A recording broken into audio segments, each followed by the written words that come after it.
conversation is all about collaboration. If we're honest, this is one of those paradoxes, isn't it? We talk a lot in the charity sector, in the voluntary sector, about the power of collaboration, but we're still so often funded, measured, and rewarded through competition. And so this final panel conversation really is all about what would it take to change that, and what would be the impact on impact. So it's just a real delight to introduce you to three people. We've got Andrea Cooper, CEO at Ferdinando and Luigi Innocenti Foundation. Would you like to just take a seat? We've got John Hitchin, co-founder of Stories of Change. Welcome, John. Thank you. And Ndidi Okezi, OBE, strategic advisor, former charity chief exec. Now, we've already had a conversation about this. It's going to be real talk. So would you like us to stand up at the back, or would you like us... When you're speaking. So would you like to just sit down, or should we have a little, pretend we're at the bar, or how do you want to do it? Okay, so we've got up until like 10 to 5 to, so we've got a good chunk of time. To start us off, could you briefly introduce yourselves and just share how you're seeing in your space collaboration and competition showing up from where you are? John, you've got the mic, do you want to start us off? Thank you. Is that one working? Yeah. So hi everyone, I'm John Hitchin. For about 20 years, I've been working on place in different ways. And so most of my answers today, when I'm talking about collaboration, I'm probably going to mainly talk about place-based collaboration. Other types are available. And I suppose what I'm seeing is, one, a real interest in collaboration, and a real interest, as the social sector, we're really good at zeitgeisty words. Like in the 2010s, everything was innovative. There's lots of system change right now, and lots of things are place-based too. And sometimes that's great, but other times that just means that we kind of wash old stuff with new words. And so there is a lot of interest in place, and people know that cooperation and collaboration is important there. We just don't always know how to do it. And I think what I'm seeing is there's two things happening. One is some people are responding to that from a place of fear, which, money's tight, fundraising's harder than ever. What the hell are we going to do with this crisis, that crisis, etc.? And so that can encourage people to be very defensive. But sometimes when it gets really bad, it encourages people to just try something. And I think that combination of a zeitgeisty word, which with it comes an assumption around collaboration and cooperation in some way, and then the financial pressure that almost every charity or social enterprise is under in some way, means that there's some really interesting things happening. Sometimes people are running away from it, some people at times are running towards it, but I think what we don't have in great supply is clarity on how to do it. Brilliant. Andrew, do you want to kind of build from that? Hi. God, this standing up thing's fun. Hi, everyone. I can't remember the question. The question... Which is a good start. Question is, introduce yourself and just share how collaboration and competition is showing up from where you are. Okay. Hi, everyone. My name is Ndidi Okezi. I think a succinct way of explaining my background is, I think children, young people, community is probably the thread that goes through it all. I started off as a teacher. I've worked in education, in the youth sector, in the corporate sector, and I've actually spent the last year working as a strategic advisor, trying to get into as many different sectors as possible with young people and children in mind. I'm glad Sharon kind of gave us permission to be kind of open and candid here, because I think most of the time I think I'm a bit of a... what's a nice word? An agitator, I think, for this subject. I think a succinct way of saying it is that I think the reality is most people don't have the headspace, the bandwidth, or the capacity to really understand or think about what they would do in terms of collaboration, even if they could. And I think that's fundamentally our problem. Most of the time, in the best case scenario, we collaborate with like for like. We think about ourselves from a sector perspective, and we collaborate that way. We very rarely collaborate from the beneficiary's perspective, because the moment you put the beneficiary first, you then realize there's a whole wider wealth of people that you should be collaborating with. But when you tell people that, the reality is they just have fires they have to put out. There are things that are more urgent. And so I think we have to have a very real conversation about our appetite for collaboration and therefore what infrastructure needs to be in place to allow that to happen. Brilliant, thank you, Ndidi. Thank you. Okay, good afternoon, everybody. So I'm Andrea Cooper. As Sharon said, Chief Executive, it's a bit of a mouthful, isn't it? Ferdinando Luigi Innocenti Foundation, and I'm here with my colleague Federico. So very happy to see so many new and old faces. One old face, we used to work together, we were trying to remember 18 years, could be 18 years ago. And then Beth, who we've only ever seen on a Teams meeting before, and so Federico said, Beth with legs. So there's... So it's very nice to be here and connect in person, and I think that's a part of collaboration, isn't it? Is being in a room together in person, or with big change up a mountain, maybe in person. A little bit about the foundation. So our purpose is to support young people to discover their passions, have fun, find purpose in life, and experience the joy, so our strapline is sparking joy, of leading their own personal growth. So we're a very new foundation, so we only officially even launched last February. And just a little bit about collaboration for us. So when we started, we had the brief from our chair, who's the son of Luigi and the grandson of Ferdinando Innocenti, very broad, young people, and maybe education. So collaboration for us has been absolutely at the heart of everything, because we started listening to other leaders and organizations across the youth sector to do the landscape mapping. What are the issues? We didn't want to duplicate or compete. So we did a lot of listening without actually realizing how much listening or how many conversations we were going to have. It became tens and tens and tens and tens of conversations in order to identify something that we could do that was distinctive. So to answer the question about collaboration, then we experienced across the youth sector as a new entrant, nothing but kindness, warmth, welcome, very, very generous advice and guidance. And that helped us, along with the views from young people, importantly, to shape what became our theory of change that we can talk about. And I think that, well, I'd like to think that approach of that sensitive listening across the ecosystem has meant for us that now where we tread gently, then we bring with us a respect. So we're respecting, and then we feel that respect coming back to us, rather than some kind of clumsy bulldozer, we invented this, or we're the first to do that. So I think the kind of very careful, gentle approach to collaboration is really paying dividends in terms of relationships. We can come back to the theme of relationships. The other thing we can talk about in terms of collaboration is what we hope of the organizations that we invest in. So collaboration for us is not just the relationships that we have bilaterally with each of them, but also how we hope that our partners can collaborate with each other. Brilliant. And now you've got a sense of, you've got your eye in the sense of the conversations, and as Dee said, the kind of candor of the conversations. It would be lovely if you want to ask any questions on Slido, please do, and we'll pick them up. I'll pick them up straight away on my phone. I'm going to come to you and Didi about kind of genuine collaboration. You've kind of seen it from education, the youth sector, corporate, now looking to work with a variety of different sectors. What gets in the way of genuine collaboration? I mean, it's just my view, but obviously everyone has their own sense. I really do think capacity is one thing, bandwidth is another.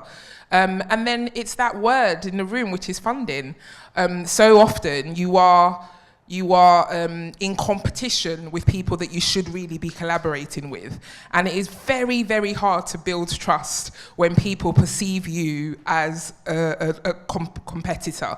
Funnily enough, I think there are some sectors that do that far easier than we do in the kind of charity, not-for-profit sector, where it's commonplace. You kind of iron sharpens iron type thing. But I think that sense of crudely, sometimes crabs in a barrel mentality, where it's like there can only be one, versus even like, there's even when you have the desire to collaborate, then things like power positions get in place. Who's the person to do what?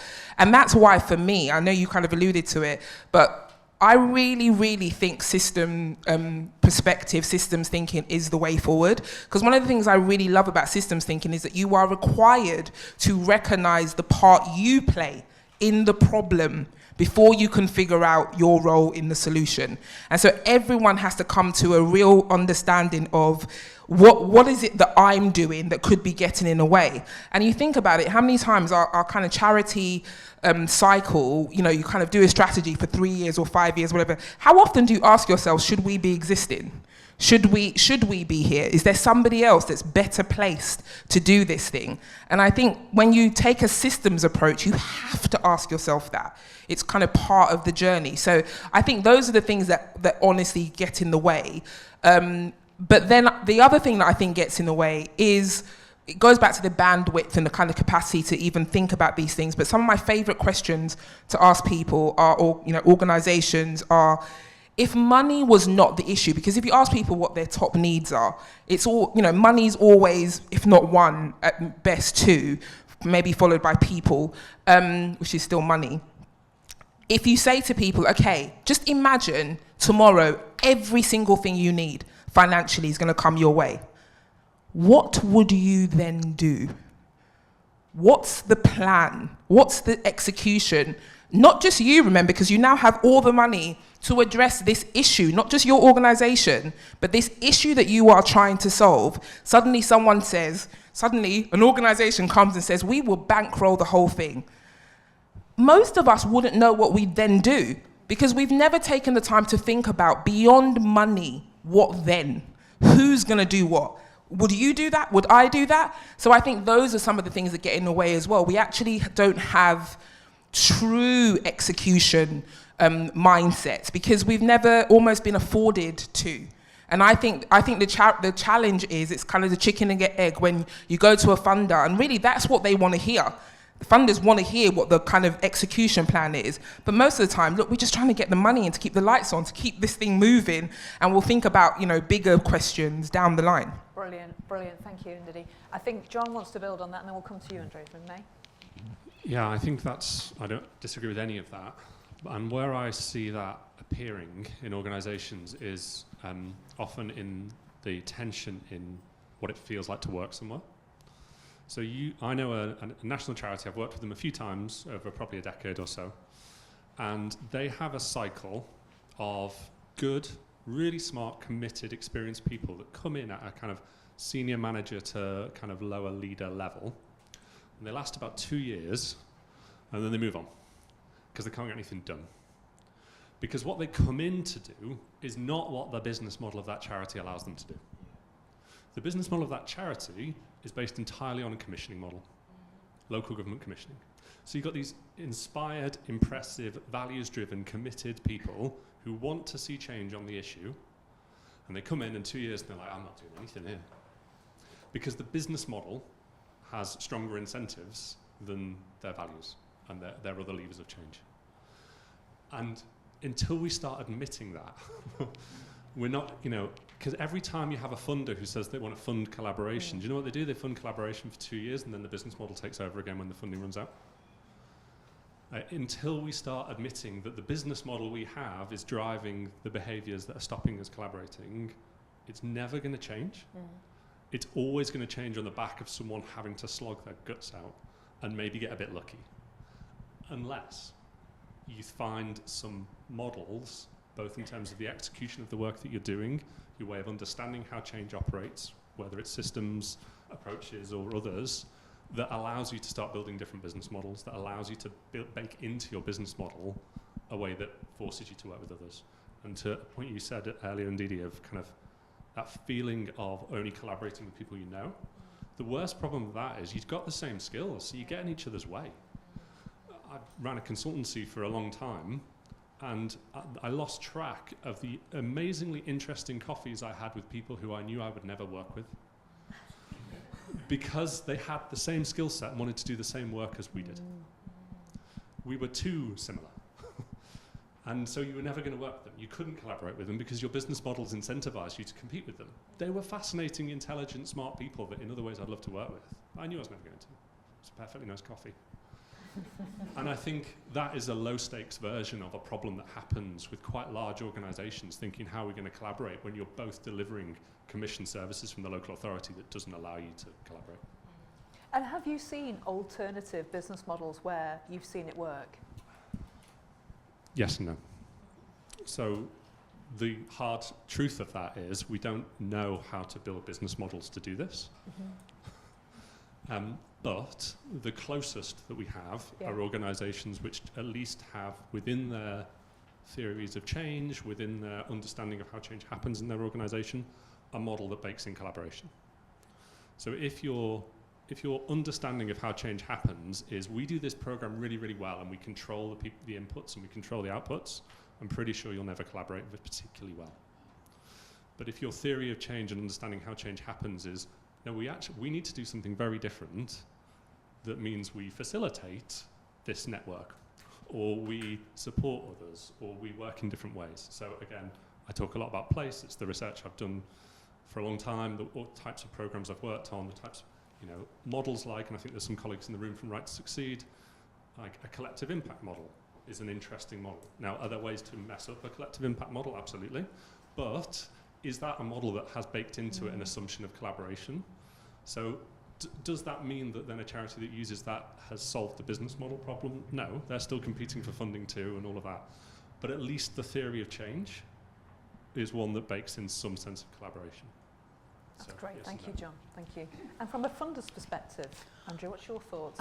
So our recent experience of collaboration, so we're lucky because we're a brand new foundation, so we don't have like the baggage of decades of out-of-date language or out-of-date strategies or damaged relationships. So we're very lucky we can start afresh. And I have to say, at the risk of sounding like I've been paid to say this, that the most valuable tool for us for meaningful collaboration is our theory of change document, because our theory of change document is really crisp and clear and tells us and other people this is what we are and this is what we aren't. So what we are is activities for young people that are fun, passion, purpose. What we aren't is activities for young people that promotes employment outcomes, educational attainment, youth social action. So we're very clear what we are and what we aren't. And what that means then is there's some kind of natural filter. So the conversations that we have are going to be meaningful and relevant. And if it's not right, that we start the conversation, that we don't waste each other's time. So I think that the theory of change document is like the first kind of scan, are we aligned? And we can see, and we publish ours, and most organizations publish theirs. So it's quite clear for us to know before we even start, is this likely to become a meaningful, relevant collaboration? And then I think, of course, that's a bit of a technical answer, but it's a real answer, real talk.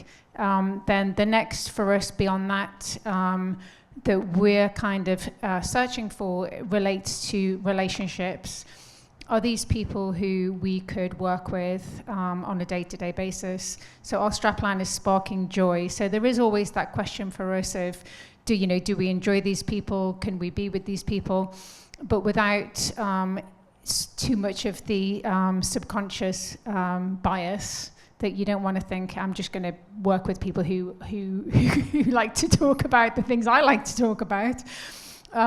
But more a sense of, is this a potential partner? Are they responsive? Do they share their networks with us? Do we share our networks with them? Ideas, exchange. Do we have access to the young people who they're serving? Do we have access to their senior managers? So theory of change, I think, is how you start the collaboration. Then you start to do a bit more of a dig deep on, can we have a meaningful relationship with this organization? And I think just to loop back to one thing that Matt was talking about this morning about risk. So one of the values that we've created in our theory of change is very much that. So we don't fund or invest in business as usual. We only fund invention, so new ideas, new approaches to philanthropy.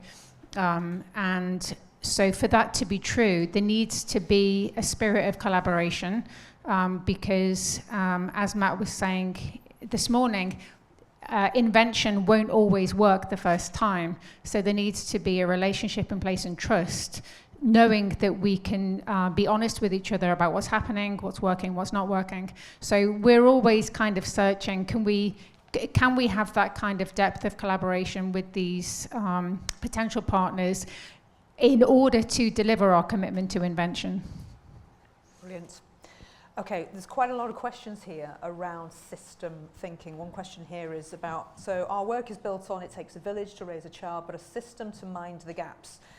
Committing to build the village before we start the programs alongside the system. How do we attract funders to fund the village building? It's where sustainability happens and powerful collective impact created. John, you talked about shared impact. Do you want to kind of kick us off on that one? Collective impact, sorry. Yeah, so I think, so I'm not a funder. I've worked with lots of them, but I think the work that I've been doing over the last year or so, looking at the models that do build place-based approaches into work, I think one of the things that, whether you think in a place-based way or a system change way or a collective way, or like there's lots of really good stuff at the moment on like relationships in the social sector and things like the Relationship Project, and there's lots of these things that fundamentally they're all about a similar sort of shift. And I think the temptation is to say, oh, we just need more money. It's the funders' fault. We need more money. But actually, all of those shifts, what they're bad at is pinning down what it actually looks like for us to do this work and for change to get into the body of the community that we're interested in. And I think those of us who care about place-based approaches, system change approaches, collective approaches, need to do the work of raising the quality of this is our mechanism of change. This is what we do. This is how we know it's good.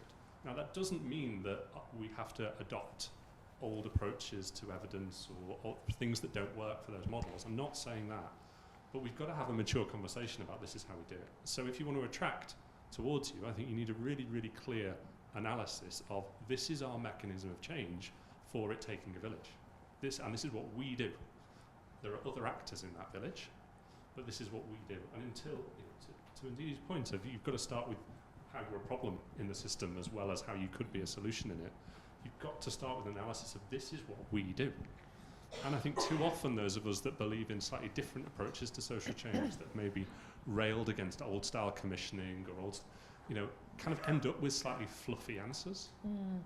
Like sort of, I worked with my business partner and another colleague on this research that we've done, and we were looking at all these different types of place-based approaches all around the world, and a lot of them felt like vibes-based, place-based work. Like what is actually happening other than people chatting about how nice it would be to do something different?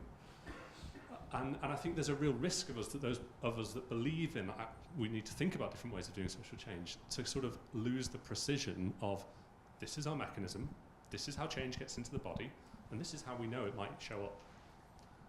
And so I think there's I'm doing some work with the Decelerator as well, and I think that what they're doing is really interesting. What they talk about, just like people at Place Matters in the place area talk about, is field building. And I think if you're interested in different approaches, you need to build out fields of practice so that funders, philanthropists, different investors can see that what you are doing is part of a field of practice. If you just try and make yourself sound fluffy and interesting, then it veers too much into kind of case study hero-itis, and I think that's problematic. And just for us as a team, if we want to find out more about the taxonomy of place-based change that you've written the research, where can we access that? So we've got a Substack called Place and Evidence, and it's all over my LinkedIn. Okay. John Hitchin, everybody. So, and Didi, we've got one especially for you, just for you. It talked about, you mentioned about collaboration looks different from the point of view of beneficiaries. We'd love you to elaborate a little bit on what that you're thinking around that.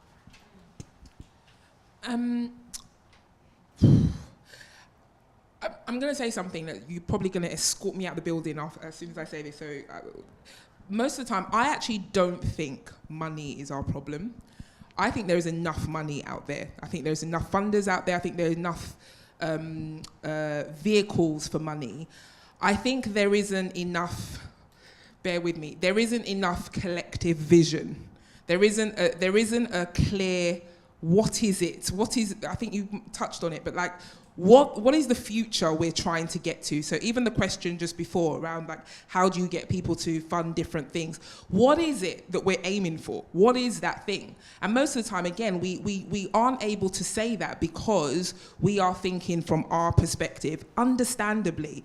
I give an analogy that's quite crude on purpose because I just want us to just think about it. But just imagine a waterfall. So imagine you're on the ground and you see like a dam has broken really high and you see this water just pouring down.